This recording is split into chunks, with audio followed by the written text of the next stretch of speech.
Dear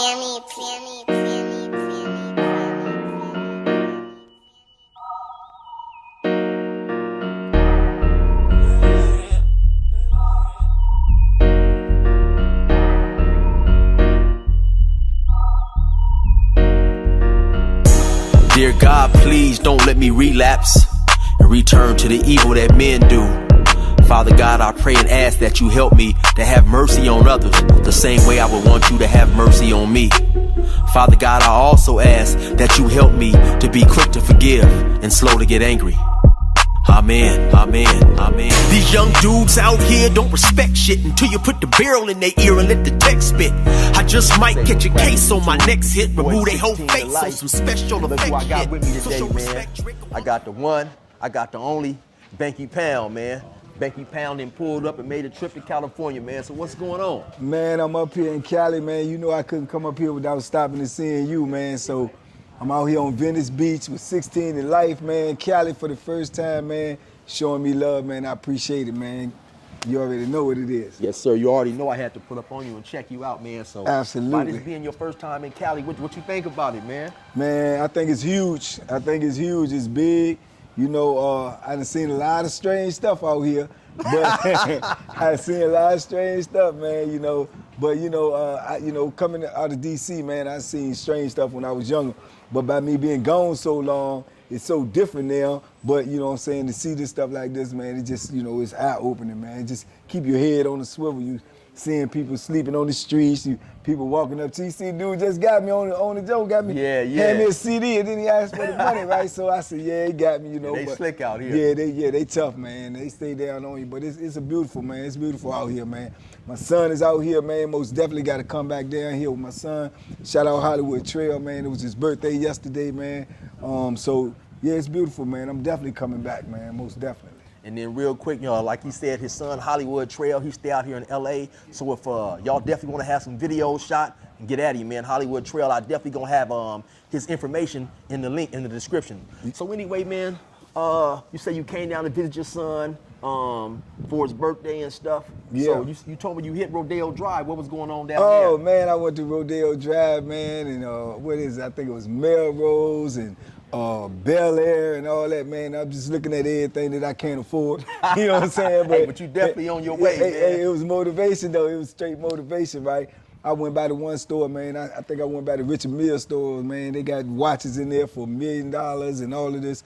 So it was just crazy to actually see that stuff up close and look at it, man, and look at all these big stores, man. And even the stores that they got down there, the Gucci, the Prada and all this, even up here is just even more, the price tag on it is even more higher, right? Right. So it's just crazy, man. But it was a great experience, man, just to be out there. I stopped, got some of the only thing that I could afford out there was a meal. Got me some good food out there, man, and just enjoyed the sights, man. The lay of the land is beautiful out there, man, especially in, in the rich, affluent area. Everything is clean, immaculate, man. The cars, I seen every type of car you can imagine, man. From Rolls Royces to Bentley trucks to, I even seen a Maybach van. I didn't even know they make a Maybach van. Yeah, me either. So, man, it's crazy out here, man. Yeah, this is, it's definitely eye-opening, man. Definitely eye-opening. And then, okay, so I already know y'all know who the brother is, man. Just in case y'all don't, Banky Pound, he got a show. He served how many years straight? 33 years straight, man. 12,345 plus days with no breaks. Straight, man. So, now you out, you doing your thing, you hop on YouTube, you tell stories, man, and your experience has brought you way out to Cali, man. So I wanted to ask you, when you was locked up and stuff, did you have a plan? What was your plan when you when you knew that you was getting parole? Did you have a plan? Yeah, plan A was to get free. Yeah. that was plan A. That was always plan A. But I mean, once you found out, you had made parole and stuff. My plan was at first, man, to come out here, man, and try to get myself in a good position, man. I cut hair. I got a couple of other trades, but I figured that, the quickest way to really get some money and get established in a business is to go ahead and come out here and start cutting hair. So my main thing was to come out here and start cutting hair. And when I cut hair, try to build up me a little bankroll, get myself in a good position, and then try to start, working in the gym until I could get to a point where I could get somebody to invest in a gym and open up a gym, man. My long-term goals was to open up a gym and to get little young kids in there, man, and try to teach them how to box. You know, keep them off the street, keep them away from the gangs, the drugs, the guns, the violence, you know, and at the same time, give them some life lessons, you know, put some life lessons in them. The same type of stories I tell on my 33 years of prison stories, but with a lower level, just to let them know, you know what I'm saying? Because when I was young, man, some of the things that lasted on me the longest wasn't whoopings when you done wrong, wasn't yelling when you did something wrong. It was something that somebody told me, you know, and I listened when somebody said, warned me about something, older person who had went through. So that lasts longer with you than most things. So I try to put things in their head to make them, you know, think. Right. And hopefully it'll resonate with them and stay in their head for a long time. So that was my long-term goal, man. And then, you know, this YouTube thing came along. I ain't even know nothing about it. So then once it did come along with me and I got in the field of the YouTube, I just felt like, okay, well, I can still do what I want to do, but now I got an avenue to do it in. Right. I ain't really got to cut hair to try to get in a position to open up a gym. I can do the YouTube.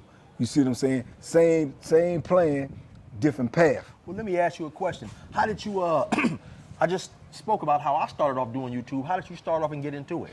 I started off in YouTube, man, because my ex-wife had called me and told me that she seen a YouTube going on, a dude that had a YouTube channel, and he had a dude on there that was locked up in Virginia for 30-something years, and he was telling his story about things that happened while he was in the Virginia penal system. Okay. So I'm thinking in my mind off the rip, if he was locked up for 30-something years, I got to know him. Right. You know, so she told me where it was. I went and looked it up, pulled it up. Not only did I know him, I knew him well. You know, so I was like, man, that's crazy. I know dude. I know some of the things he's talking about. You know, I was actually there. So it was just kind of like mind-boggling. And then she was like, well, you know, dude probably want to interview you. He probably want to talk to you. I was like, yeah, I ain't really, you know what I'm saying? And I ended up doing it. You know, the interviews I did ended up doing some numbers. So he just kept calling me back. And then Hollywood Trail, man, he was like, you know, you should start your own YouTube. Just do your own thing. Tell your own story, you know.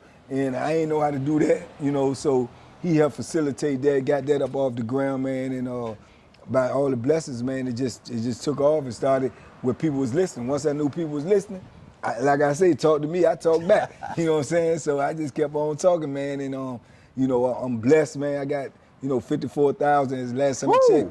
Yeah, last time I checked. And I'm proud of each and every one of you, TVP. 54,000, about 800 and something, man. So you know what I'm saying? It's doing pretty good, man. And I'm blessed to have that, man. I'm just trying to build on that. I feel like if I get it, the bigger I get it, the more people I reach, the more the message, you know, sink into some of them, man. You know, like I say, I just ran into some dudes back there who recognized me. I'm all the way out here in Cali. Right. You know, so that's just mind-blowing, man. But the dudes are like, man, I watch you every day, man. You know, it helps me, man. It keeps me from making them bad decisions, man. So when I heard stuff like that, man, it just motivated me to just keep on pushing, you know what I'm saying?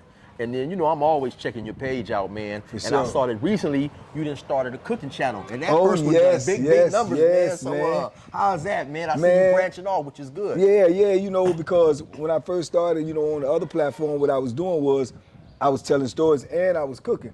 So, you know, I was putting out two different type of videos. So you had one particular people that they loved the cooking. Right. You know, and then you had some that loved the stories. Right. So they couldn't separate them. So then when I started doing the stories, at first the cooking was getting the most views. Then when I started doing the stories, they took off and started getting the most views. So I ended up doing more stories than cooking. Right. So then I still had the cooking people being like, man, when you gonna start cooking? When you gonna start cooking? So I didn't want to just neglect them because that was some of the people why they subscribed to me. Right. So what I did was I started a whole cooking channel, Banky Pound, pure delicious. This is why I be whipping up in there, all that good stuff, you know what I'm saying? And yeah, I got like 5,000 and some subscribers on that, man. It's been up for about two months or so. And I appreciate that. I appreciate all the love, man. So yeah, I'm gonna keep on cooking on there. I'm gonna start, you know, trying other people's food, sampling food. I went out to your thing out here, Shack Joint, or Big Chicken, you know what I'm saying? Tried, yeah, I tried that, Big Chicken. I'm up in there looking for Shack. I couldn't find him or nothing, but you know what I'm saying? I started shacking the food up in there, and I couldn't find Shack, man. But yeah, that chicken was good, man. So, you know, I might eat something because I was gone so long. I might eat something on my cooking channel and let them experience my first time eating it with me, because it's a whole lot of things that I ain't ate. Right. You know what I'm saying? So yeah, man, I appreciate the cooking channel, man. It's took off like that, man. Got me 5,000 subscribers already, man. So hopefully I get more. Hopefully y'all, stay tuned. I'm gonna do a whole lot more cooking and stuff on there, man. And eventually I want to do even a workout channel, because a lot of people, want to get into the workout thing too. It's just time consuming, trying to, manage all of them. That's the only reason it's stopping me, man. But yeah, man, anything that I can do that's gonna help motivate somebody, inspire somebody, man, that I have knowledge of, I'm trying to get that knowledge back. Right. Now, you really fit to do a working out channel, or you just mentioned that because I didn't gain a few pounds? I didn't gain a few pounds, y'all, but get me back to the summertime. I'm gonna be right. Man, you can get with me. I gained a few myself. You know what I'm saying? But, it's one thing about working out, man, if you got it in, you can always snap back. It don't take much, man. You can snap right on back. Muscle got memory, something they you always got memory, say, man. yeah. Then it's just in your brain. Once you get motivated, you snap right back, man. And then, a couple months back, I had seen you, and I don't want to call the wrong one, so I'm going to let you tell it. I had seen you at a mansion somewhere, one of these famous mansions. Oh, yeah. And how did that come about? Man, shout out to the brother, man, Josiah Graham, Esquire from Miami, formerly a contestant on The Bachelorette, man. I actually watched this brother when I was in prison. I watched the episode that he was on, the Rachel episode, because I was watching all that stuff when I was in there. You know what I'm saying? So I ended up watching him, and I ended up getting out, man. And like I said, I did my YouTube and all this and all that. So dude was watching my YouTube, and he just kept on, sending messages and hitting me with super chats and telling me how much he watched my stories. And I kept saying to myself, man, that name sound familiar, because my brain worked like that. It'll be something in my brain and it won't leave, but I just had to put it in a place and time. And man, he sent me a joke one time. He told me, you know what I'm saying, he would like to get me out to Miami whenever he get a chance or whatever. So I went to his page, which I had never did, and looked at it. And I said, man, I know this cat. This cat was on The Bachelorette. Right. So man, we ended up getting cool. We started talking, man. We exchanged numbers. The brother's a good brother, man. Salute to him. He got me out to Miami. He flew me out there, man. Wow. Got me out to Miami, man, had me down there for about a week, man, and took me out on a yacht, man, and showed me a good time, showed me Miami. And that's how I was walking down the Miami Beach one day, man, and we saw the Versace mansion, man, and we got to go in and tour it, man, and look around, man. It was just so extravagant, so big, man. It was just mind-blowing that this cat even had a mansion this size, and he was back in the 80s. Yeah. Man, this mansion was a block. It took up a whole corner block. You know what I'm saying? So that was just a great experience, man. So shout out to Josiah Graham, man, a real good brother. It's like my little brother now, man. We stay in touch and everything. And he just started his own law firm. So if you in Miami, man, and you got personal injury, you need to look up Josiah Graham Esquire. He gonna get the job done for you. Just started his own firm, already won a $2 million settlement for somebody else within the first couple of months of his own firm, man. So he bought his business out there, man. And then, I heard you mention a couple of weeks ago that pretty soon it was going to be your 2-week anniversary of obtaining your freedom. Freedom, man. 2-week anniversary of my liberation. 2 year. 2 year. Yeah. 2 year anniversary. It's on the 16th. I've been out here 2 years, man. I'm blessed.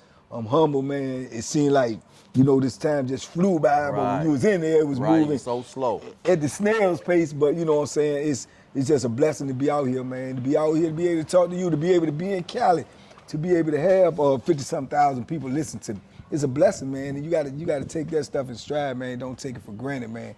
And that's I try to put it all in perspective, man. I'm blessed, man. Cause I seen a whole lot of days up in there where I ain't know if the doors was gonna ever open. Right. You see what I'm saying? So yeah, I'm definitely blessed, bro.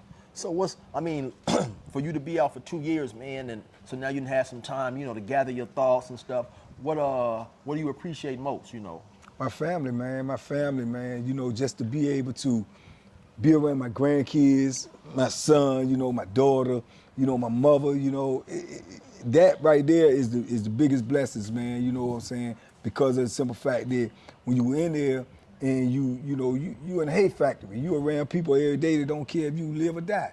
You see what I'm saying? But when you out here, man, you surrounded with people who love you, people who waited for you, people who ain't never count you out, man, and then they still embrace you as soon as you come back like you never left. So, man, that's the greatest part about being out here, man, because when you wanted to see somebody in there or you wanted to connect with somebody in there, you got to wait for a visiting day. You got to wait, all the things you had to go through, man, where you just might have needed somebody that you could talk to right then and there, that support, you know what I'm saying, that physicality, or somebody get hurt or somebody die, you can't be there. So to be able to be out here, man, and to be around your family and to be able to support them and have them support you, yeah, that's the biggest blessing right there, bro. Right. And so I was gonna ask you, man, because I know I've done 24 and you've done 33, and which is much. I mean, because really, if I do 24 and you even do 27, that's much longer. Because after a while, man, after you do all that time, each day is just like, like I would say probably for me, like maybe around the 14th or 15th year, I just got tired of being in prison, man. Yeah. It just, when you're young, it's kind of fun, and because you out here, we gang banging. So right. going to prison is almost just another extension of gang banging. Right. So, when you in there, it's a lot going on, fight, stabbing, you seeing it. And, to me, it was kind of fun and exciting as long as it wasn't you. You know what I'm saying? But after a while, we get tired of going outside, man, having to lay on the ground. Dudes that get a fight to happen, somebody gets stabbed. You be outside laying on the ground sometimes 7-8 hours. You get tired of that stuff after a while. So I know, man, you doing that long stretch up in there. Does it feel like? Because to me, it almost feel like I've never been. So what about you though? Because you, like I say, you've done so much more time than I did. So does it, does it feel like now that you've been out? It definitely don't feel like I've never been. It definitely don't feel like that. It do feel sometimes now, with me recounting all the stories and stuff, it feel kind of surreal, like, because even when I tell the stories and, I don't even never, when I do my videos, I don't even never have a script. I don't even never know what I'm gonna say. Right. Well, now when I was doing the different prisons, I know I'm gonna talk about that prison. But anything in particular, I don't know what I'm gonna talk about till I start talking, and it just, it just replay in my mind. Right. So yeah, you know what I'm saying? When I start talking about it like that, and when I see other people's reactions to things I went through and things I said, then it's kind of more surreal to me, like, man, did I actually made it through all of this foolishness? When you realize what you finally went through, right? Because when you in the midst of it, you can't see it like that. Right. You can't see the danger, the chaos, the craziness as vivid as you can see it now. Right, because it's your everyday world. It's your everyday world. You living it, and you thriving and surviving it. Right. So you don't feel it as much because it's like you know what's going on and when it's going on. You're not really thinking as much. Right. And not to cut you off, maybe about a month or two ago, I was watching something on YouTube and I seen a prison cell. And it hit me, man. I said, damn, man, how did I live up in that little ass motherfucker? Right. But like you say, at the time, we're not thinking that. Yeah, man. I remember when I was doing the wall video, man, and somebody hit me and told me to go look. They got a documentary on the wall online. So I go look at the documentary and I'm watching this place that I was in, these cells that I was in, these knives that they confiscated that I done seen. You know what I'm saying? And I'm like, man, I was in a torture zone. Madness. Yeah, man, but Madness, you just don't know, because if you stop while you in there and start thinking about that, then you late. You know what I'm saying? You're gonna become a victim of what because you're thinking too much. You got to react in there, man, and you just got to go with the flow, man. So yeah, but I definitely don't forget it. And then that's therapeutic as well, because my stories help me not to forget. Right. Even if I, subliminally it was gonna start to fade out of my mind. By me telling these stories, man, I always keep that stuff, close to me. So it also keeps me on point, man, because being out here, I realize is a privilege, man, and I also realize it ain't guaranteed. You see what I'm saying? So yeah, I don't take that for granted, bro. Right, and most definitely, and I think the difference now between us being older and mature is the difference between back then we didn't care, Right. And that's caring is the difference between being us now and stepping over the line. Because I'm gonna keep it real, and I already know what you too, because you do all that time, man. Either you're gonna be a soldier or a weenie. And so the soldier is still in you. Right. The soldier's still in you, and sometimes you have to push the soldier down. Hibernation. But the difference between the two is now that you care. Back then you didn't give an F. And now you do. And so that's the difference, man, because like I say, that's definitely a situation I know I don't want to go back to. I know you don't want to go back to. Definitely. And I got a homie, y'all, this dude is on death row, man. And I ain't talking about the rap group or the record label. He been on there probably about close to 30 years maybe, but the dude was a cold soldier, man. On the street, he was with the business. You know, we was locked up in the county. He not turning down no phase. He fighting and this and that. And I stay in communication with him. And I say all this to say, at one point in time, he's still laughing and joking. He got an upbeat personality, but he told me, he said, man, he said, I ain't built for this, man. And I'm thinking, you know, who is built for that? Right. Who built for being away from their family for 30 years, no connection with women, no good food, and a host of other things. But I mean, who built for that, y'all? So for the cats that's out there running around, that's caught up in the streets, man, y'all definitely better think about that, man. Yeah, most definitely, man. It's people that done came through that, but me included, but ain't nobody built for it. I ain't built for it. Yeah. You see what I'm saying? I made it through it, but I ain't built for it. Ain't nobody built for fighting for your life every day, or being ready to fight for your life every day, or be willing to take a life every day to protect your life, or whatever the case may be. It ain't nobody built for that, because that's not what we humans is built for. Right. You know what I'm saying? We built to get along, man. We built to take care of our families. We built to build bonds and bridges, man, not to, you know, build separation and division and all of that. That's foolishness. And then, like I say, I think back then it wasn't that we didn't care. We did care, but we just didn't know we cared. Right. We didn't know we cared until we had a reason to care. Right. It's like they say you never miss your water till your well run dry. We didn't know. You know what I'm saying? You act like you don't care, but when you in that situation, you realize, yeah, I do care, man. I messed up. I wish I would have never did that. But once the thing is, once you cross that line, you can't come back across until they let you. Right. So that's why I be preaching to them there, man. Don't cross the line, because once you cross the line, you ain't coming back till they let you come back. And that's if you get to the date that they want to let you come back. You got to factor in everything that's going to be in between the day you go in and the day you come out. You see what I'm saying? So all of that is going to take effect as well, man. So you don't never know what's going to happen when you go in there, man. Only thing you can do is pray and hope that you can come back out of it, you know what I'm saying, a better man and intact and have all your faculties with you, man. That's all you can hope for. But like I say, it's not guaranteed. The only way I know to defeat prison or to defeat jail, you know, that ensure your survival of either one of them is just don't go. Yeah. Just don't go. That's the only sure remedy. Right. You know what I'm saying? Anything short of that, man, it's a toss-up. It's a toss-up, man. And then to me, you said something that was real important. You said, you know, as humans, we're supposed to have, you know, communication with each other, connections with each other, and you said we're supposed to build bridges. Yeah. But in there, the way we live, they don't understand, man, we tearing down bridges. Yeah. Because, you know, if me and you not close and I see you do something extremely violent, that tears the bridge, because I'm gonna be, oh, dang, I can't go over there messing with Banky. Right. So it's not building a connection, you know, it's actually, we making each other fearful of each other. Right. And so I already know that, man, if I get into it with Banky, I can't go playing. Right. So that's like you say, that's burning the bridge now, because I may not want to come talk to you because I didn't see you put down a violent act, and it just make me, and you might be the best brother in the world. Right. But due to the circumstances that we have to deal with up in there, man, it's horrible, you know. Yeah. It's horrible. Most definitely. And too, man, that's the way the system is built, man. It's built to divide and conquer, man, because like I say, most of the time when dudes get into it with each other, it ain't nothing but a byproduct of the frustration that they already feel. You know what I'm saying? The misery that they going through, and then they got no outlet for that. And they too afraid to take that outlet on their real oppressor, right, the people who hold them in there, because the penalty is gonna be so great. So they turn around to their brother. You see what I'm saying? So it's just a wicked game, man, where we got to wake up and start thinking about what we doing and start thinking about the importance of our life, man, and to do life right beside. I tell the people on my joint all the time, man, I say, it don't need for me to be mad at you saying, or you to be mad at me saying, dog, bitch, you bit me.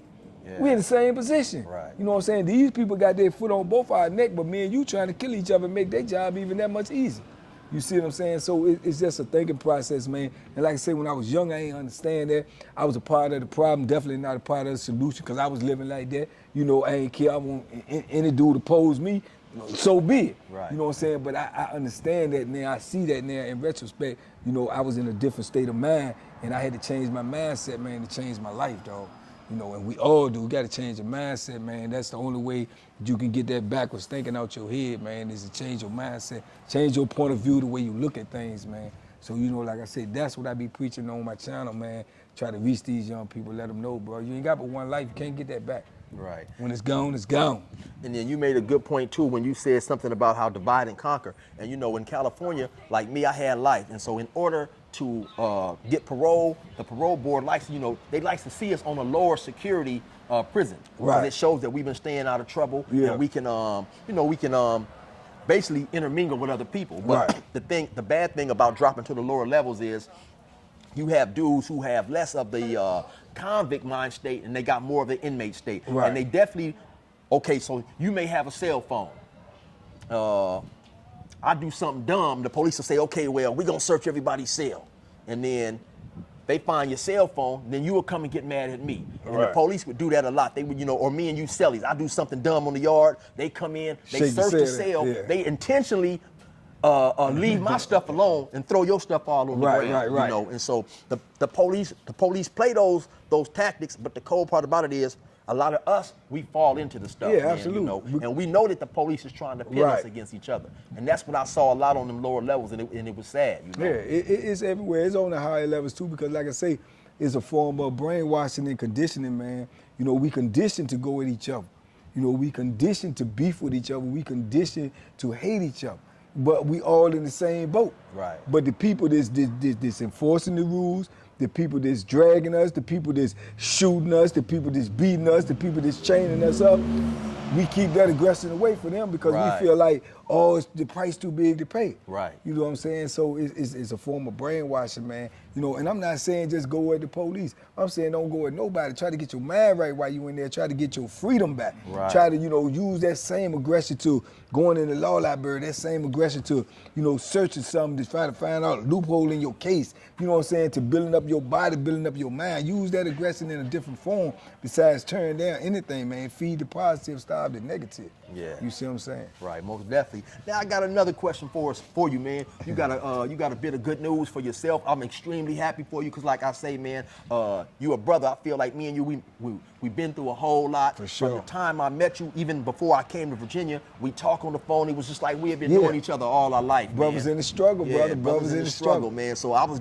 talking to you the other day. I called you, you know, because I wanted to come out a couple days ago. You didn't answer the phone. I'm like, man, Yeah. where my boy Banky at, man? What's Man, going on? So then you man. hit me back later on. You said, hey, man, you know why I couldn't answer? I said, why? And you told me, man, I just got interviewed by No Jumper. No Jumper. So congratulations, Yes, man. Y'all check For out, sure. y'all look out for my boy. He gonna be on No Jumper. I'm extremely proud of you, man. So tell me a little bit about that. What was that like, man? Yeah, man, shout out Adam 22, man. I ended up doing the No Jumper video, man. I mean, No Jumper interview. It was great, man. You know, he was a cool dude. You know what I'm saying? Real cool dude, man. Put me at ease, man. We had flow conversations just like me and you, man. It was a real nice interview, man. I don't know when exactly it's coming out, but I do know it's already been recorded, it's already been done. It was a cool thing, man. I had my son in there with me, man. I had my brother in there with me, so it was a cool thing, man. It was something that was surreal to me at first because I'm like, when the people was calling me, right, telling me they're gonna set the joint up, man, yeah, you're gonna be able to do it when you come out to Cali, whatever, right? I'm like, man, they pump faking, man. Yeah. You know, or I thought it was somebody, you know, catfishing me. It really won't them. You know, I mean, all the way up until, man, my dude to tell you, all the way till we got up to the studio to go in and everything. And the only thing that you know, that really made me know that it was going on was when the dude opened the door, I recognized the dude from the show.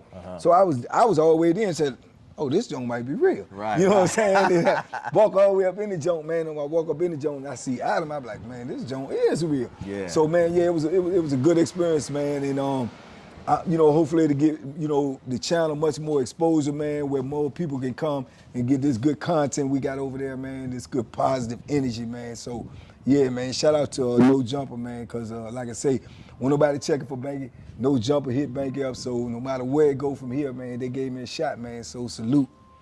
Most definitely, man. Shout out to Adam. Adam. So let me ask you this too, man. Do you know, because I know I got a few favorite of your stories that I like and stuff. You know, Yeah. I like the story that you told about the two brothers, man. That was the twins. That was. Oh, yeah, switching yeah, and stuff. man, But yeah. what's some of your favorites? I mean, do you have any of them like stories that you told that's your favorites? Well, all of them, I mean, I find some of them because I was actually in the events, you know, or I find some of them more fascinating than most other people do. because, you know, like I say, everybody's perception is different. Right. I got videos on there that did all of these numbers that you know what I'm saying, that I'm like, man, they ain't gonna do nothing. You know what I'm saying? And they be the ones that do a lot of numbers, and the ones out there, oh, this one right here, boy, they gonna love this. And it just be mediocre. So you never know what the frame of mind of somebody else is, right? But man, I think one of my favorites, man, is the one I told about Sam Pitts, man. And the reason why I say that is just because of the fact that, you know, if you was ever in the Virginia penal system, man, you just know how big and colossal his name is, you know what I'm saying? Right. And I actually knew him and actually, you know, chopped it up with him on several occasions. So, man, when I told that story, man, and then he, you know, he's deceased now, he passed away. So just I say, his story, man, was so big, man, so colossal, man, because like I say, he was a big figure in prison, man. He was just a no-nonsense dude. He was a big dude, physical big, you know what I'm saying, big in name, you know, reputation and all that. And he solidified all of it. He earned all of it. You know what I'm saying? So like I say, but when you know him, he was a humble dude if you knew him. Right. But he also had that in him, man, where if you cross him, bro, you know, you crossed the wrong dude and it won't no going back. Once you went over, it won't no going back. If he stopped liking you or had dislike you, that's how it was gonna be till the end of time. Yeah. You know, so yeah, man, that was one of my favorites. Like I say, just because of the connection that I had with him made it one of my favorites, man. And I really like that story too, because I just like, you know, I felt that I could kind of relate to it just on how much time I had done. Right. And I liked how you had talked about him, like you say, he was a giant both in name and in stature, but then it was sad when he ended up, you know, getting sick and withering away. And I've seen that happen to people, man, and, you know, lose weight. And you said, you know, the youngster disrespected him, and he wanted to get the youngster. Right. And, you know. Because the warrior was still in his hot. Right. He just wasn't physically capable of doing it no more. Right. But it ain't stopping, man. You know, Sam and grabbed knives and been hopping down the boulevard with the cane, man, trying to get at people, man. And people got to say, come on, bro, you know, Right. But it's just, it was in his heart. Yeah. So you knew that's who he was. He won't never fake it. He was always about that work. If you wanted it, you was going to get it. You know what I'm saying? And even when he couldn't physically do it, it was still in his mentality. He still wanted to get it. And I know it touched me when you said he told the dude, man, you know, 15, 20 years ago, you never would have talked to me like this. Man. And it was sad, man. It hurt me when they said, because the way the dude was talking so reckless and so aggressive, and you could hear Sam, man, his voice was even cracking, man, but he was just looking at him. He was like, man, you wouldn't have never talked to me like that if I was who I used to be. Never. And he wouldn't even got the words out. He wouldn't have been able to get them out. You know, so yeah, man, that's the one thing about prison too, man. That's one of the fallbacks that a lot of dudes don't talk about too, man, is you can't be a warrior in there or be a stand up 10 toes down dude in there from day one and don't never get out, because as soon as you get old, man, they gonna drag you, man. Yeah. They gonna give back to you what they felt you gave to them or what they couldn't do. You know what I'm saying? They gonna drag you, the administration gonna drag you, and that's what happened to Sam, man. The administration dragged. That's what's happening to Bo Billy now, administration dragging. You know, because they get old, and that's one of the things in prison, man. You don't never want to get old in prison, and you don't ever want to die in prison, but both of those things is a possibility when you live in the type of life you have to live while you in prison. Right. You know? How long did the brother Sam Pitts do? Sam Pitts did probably 40-something. Wow, man. And they let him die, but he had lupus for probably over 20-something years, where they could have been let him go because they knew he wasn't a physical threat to anybody no more, but they didn't want to give him that satisfaction, man. They let him suffer up in there, man, until he, you know, passed away. And then another one of your good stories that I happen to like myself, and to me it was just odd, the brother Mark Peace. But wasn't nothing peaceful about him, and I like, you know, I like that story, man. Ain't no peace with no Mark Peace. And that's why I tell you, man, you don't want war with Mark Peace, man. That was another brother, man. He's still in there. I still be talking to him to this day, man. I ain't talked to him about a week or so, but shout out to Mark Peace, man. Yeah, he's a wild one, man. If you get on his bad side, bro, the best I can do is pray for you, man. Because, if he tell you he gonna get you, it's a done deal. It's over. It's a done deal. I don't care if you standing beside the warden. I don't care what you doing. If he tell you he gonna get you, it's a done deal. You know what I'm saying? And like I say, he ain't gonna be one of them dudes like the regular dudes that you see to get mad, to be yelling and screaming and hollering, man, he don't do none of that. Yeah. His delivery gonna be like, okay, that you stand on that? All right, I see you today. Yeah. You know what I'm saying? And he mean And he that. coming to you get know what I'm saying? But yeah, dudes used to all the barking and all this and all that, so they may take it lightly, think he you know, just talking to be talking. Oh no, he coming. Yeah. You just better be ready because he coming, you know what I'm saying? So yeah, man, he a soldier, man. But, you know, thankfully too, like I said, man, you get older, man, you know what I'm saying? He calmed down. He trying to get out right now, man. He go off for parole this year again. So I be talking to him, networking with him, man, hoping and praying that, you know, he can get his liberation too, man, because he said he ain't been in no incident, man, in probably about a decade. Which for him is like a miracle. Yeah. You know what I'm saying? So yeah, man. You know that prison stuff get old, man. It get old, man. You don't want to be in there, man. Don't nobody want to be in there. The dudes that's in there don't want to be in there. You see what I'm saying? That's why I say dudes out here complaining about this, that, and the third, or working at McDonald's. I can't work there. Though. Man, I don't know a dude in prison that would take the McDonald's job right now today to come out here. I don't know now one. You see what I'm saying? Because of the fact that that's how bad they want their freedom. So I be telling these dudes, you already out here, you already winning. Yeah. You already winning. The only thing you can do is you know, forfeit your life and do something stupid, but you already winning if you're out here. Even if you think you losing, you already winning. You winning, most definitely, man. And so, man, you know, hey, I appreciate you, man. For sure, man. You know, I had to come tap in with you. You already know who it is, man. It's the one and only Banky Pound. Y'all be sure to check him out, man. Anything you want to say to the folks before we get up out of here? Yeah, man. Shout out to everybody, man, out there on Team Banky Pound, man. I appreciate y'all, man. Shout out to everybody who watched the Purity Listeners. Man, y'all stay tuned for the No Jumper interview. Y'all stay tuned for more collaborations with me and 16 whenever we in each other's town or whenever one of us are around each other, man. We can always try to collaborate and do something. Brother in the struggle, man. I appreciate y'all out there, man. Y'all be safe, be smart, make good decisions, and y'all know you got to duck that hook. Boom. You already know what it is, man. It's Banky Pound, 16 to life. Resume on the program. Appreciate you. Yes, sir.